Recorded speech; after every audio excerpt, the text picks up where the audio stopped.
Hi കൂട്ടുകാരെ, നെയ്മീനാണിത്.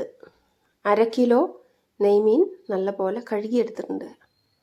ഇനി ഇത് വെച്ചുകൊണ്ടുള്ള ഒരു കറിയാണ് പരിചയപ്പെടുത്തുന്നത്, അതും പ്രഷർ കുക്കറിൽ.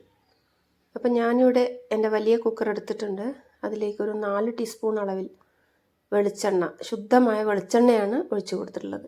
അത് ചൂടായി വന്ന ശേഷം സവാള 2 എണ്ണം നൈസാക്കി അരിഞ്ഞ് ഇട്ട് കൊടുത്തിട്ടുണ്ട്. ഇനി ഇത് ഒരു ബ്രൗൺ നിറമാകുന്നത് വരെ നമുക്കിങ്ങനെ ഇളക്കി കൊടുക്കേണ്ടതുണ്ട്. ഈ ഒരു കറിയിൽ കുടംപുളിയും ഉപയോഗിക്കാം, വാളംപുളിയും ഉപയോഗിക്കാം. ഞാനിവിടെ വാളംപുളിയാണ് ഉപയോഗിച്ചിട്ടുള്ളത്. ഒരു തണ്ട് കറിവേപ്പില ചേർത്ത് കൊടുത്തിട്ടുണ്ട്. 4 അല്ലി വെളുത്തുള്ളിയും ഒരു കഷ്ണം ഇഞ്ചിയും ഇങ്ങനെ ചതച്ചെടുത്തിട്ടുണ്ട്. അതും കൂടെ ഈ ഒരു വലിയ ഉള്ളി വതക്കിയതിലേക്ക് ഇട്ട് കൊടുത്തിരിക്കുകയാണ്. അതിൻ്റെ പച്ചമണം പോകുന്നത് വരെ നന്നായിട്ടൊന്ന് ഇളക്കി മൊരിച്ചെടുക്കണം. ഇപ്പോൾ ഇതൊക്കെ മൊരിഞ്ഞു വന്നിട്ടുണ്ട്. ഇനി ഇതിലേക്ക് നമുക്ക് പൊടികൾ ചേർത്ത് കൊടുക്കാം. അതായത് ഒരു തക്കാളി കൂടി ചേർത്ത് വഴറ്റിയ ശേഷം, ഒരു തക്കാളി ചേർത്തത് കൊണ്ട് പുളി ഒഴിക്കുമ്പോൾ പ്രത്യേകം ശ്രദ്ധിക്കണം. അപ്പോൾ തക്കാളിയും മൊരിഞ്ഞു വന്നിട്ടുണ്ട്. അതിലേക്കൊരു 1/4 ടീസ്പൂൺ അളവിൽ ഞാൻ മഞ്ഞൾപ്പൊടി ചേർത്ത് കൊടുത്തിട്ടുണ്ട്.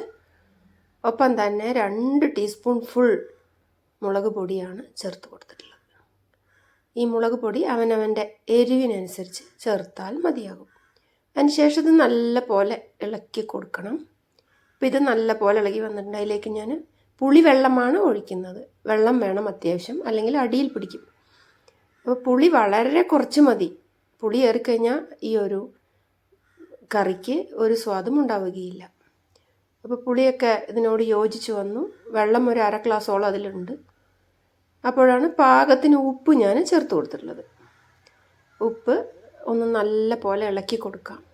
അപ്പോൾ ഇതാ നല്ലൊരു കളറായി വന്നിട്ടുണ്ട്, ഒന്ന് ചൂടായി വന്നിട്ടുണ്ട് പൊടികളൊക്കെ.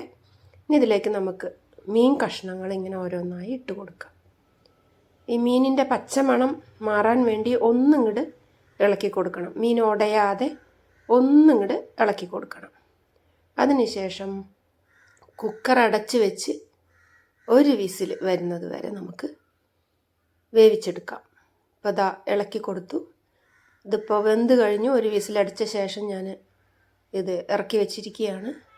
അതിനുശേഷം കറി ഒരു പാത്രത്തിലേക്ക് നമുക്ക് മാറ്റാം. നല്ല കൊഴുത്ത കറിയായി വന്നിട്ടുണ്ട്. ഒരേ ഒരു വിസിൽ മതിയാകും. നല്ല രുചിയുള്ള ഒരു കറിയായി വന്നിട്ടുണ്ട്.